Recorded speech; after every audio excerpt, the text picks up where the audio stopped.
for another photograph that I think will shock you some. In 1980, NASA, never a straight answer, launched the Voyager program to Saturn. They launched this little mechanical spaceship filled with cameras and film and so on. Wanted to go to Saturn because something had been going on in the rings of Saturn, around the moons of Saturn, that didn't make a lot of sense. Some anomalous events were taking place in Saturn, near Saturn, at Saturn. So they launched the Voyager in 1980. The pictures they got back from Voyager was so stunning and so shocking that they just locked them up in the safe. Fortunately, I met and developed a friendship with a retired NASA scientist by the name of Norman Bergman. Norman Bergman worked for NASA for about 30 years. He was a technician, a scientist on the Voyager program to Saturn in 1980. Norman decided, after waiting a number of years, for NASA and the authorities to be candid and honest and forthright and tell us what they really found up at Saturn. And Norman got so frustrated he wrote a book. Now, he couldn't get it published in the United States. No American publishing house would even touch it. Norman Bergman had to go to Scotland, for God's sake, to Aberdeen to get his book published. And he did publish it. He did succeed. He got his book. It's a piece of genius. It's a beautiful piece of work. And the things that they photographed near Saturn appeared in print for the first time. This is the A-ring of Saturn. I think you're all familiar with what Saturn looks like. It's a beautiful planet. It's giant. It's a paper. But it's got rings all around. Well, this is the A-ring, and here is an object that is self-luminous, obviously artificial, larger than our moon. It seems to be moving all around throughout the rings of Saturn among the moons of Saturn. And Saturn's got a couple of dozen moons. This object here, as I said, larger than our moon, moving all around, apparently under intelligent control in the rings of Saturn. Now, try for a moment, if you can, to imagine a kind of a technology that is capable of constructing something larger than our moon, that's artificial, that moves around wherever it wishes to go, that's probably got several thousand guys inside. That is shocking to some people. Next picture, please. This is the piece de resistance, I guess, is the French thing. Here you have another self-luminous, artificially constructed object, circular in shape, larger than our moon, that is also moving here, there, and everywhere throughout the rings of Saturn and among the moons of Saturn. You know, there's got to be intelligence at work.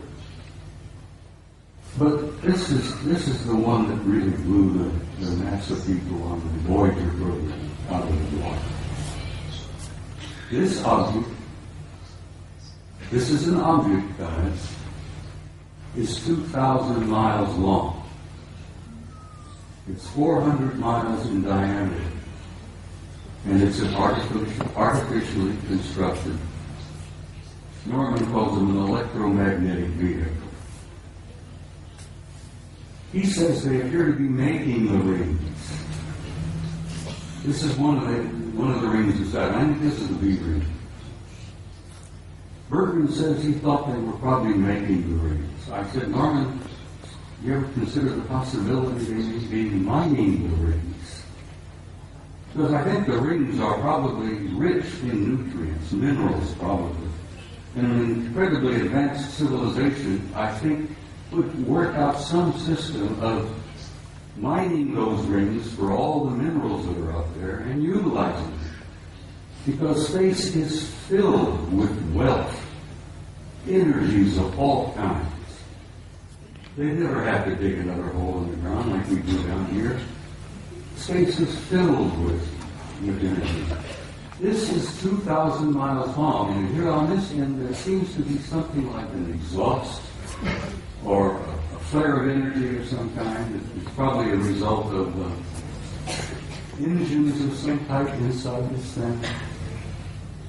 But whatever it's doing, it's there, and it's a recognition and a representation of an advanced intelligence. And that's one of the things they don't want you to know, that we are confronting and relating with an intelligence that's so far beyond our own. We're looking at and talking about what's known as a Type 2 civilization. Now, for your own interest, I suspect most of you suspect this, that you are all members of the 0-0 type civilization. Beyond us, hopefully in a century or two, we might become Type 1. But this is a representation of a Type 2 civilization.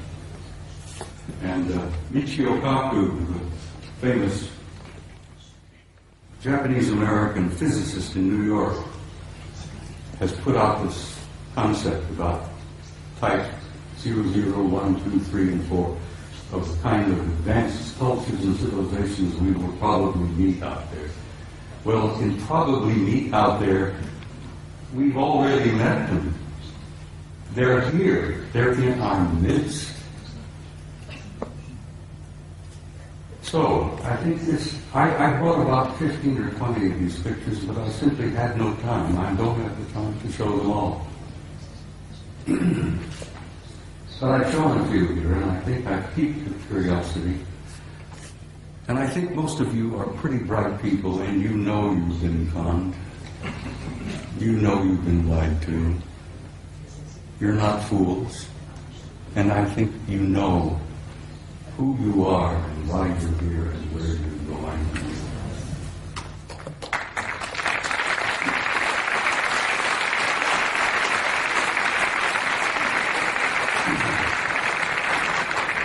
Next photograph, please. This is a photograph taken by our Mariner space vehicle that we launched back a number of years ago. This is a picture of a facility on the surface of Mars. Now, this facility is located on the equator, and it's on the surface. And those of us who studied it, and we discuss it with each other, call it the airport. And I said, this is the parking lot. This is the administration building here. This is the main terminal here. And I imagine it's a pretty busy facility, you know, ships coming and going. But it's not an airport, it's very likely a spaceport. It's on the surface and it's on the equator of Mars. And if you're ever interested in launching a vehicle from a planet, you put it on the equator and you take advantage of the rotation of the planet to assist in the launching of your vehicle. You can take the momentum of the movement of the planet and it helps you get the thing off the ground. So it's exactly on the equator, it's on the surface, and it's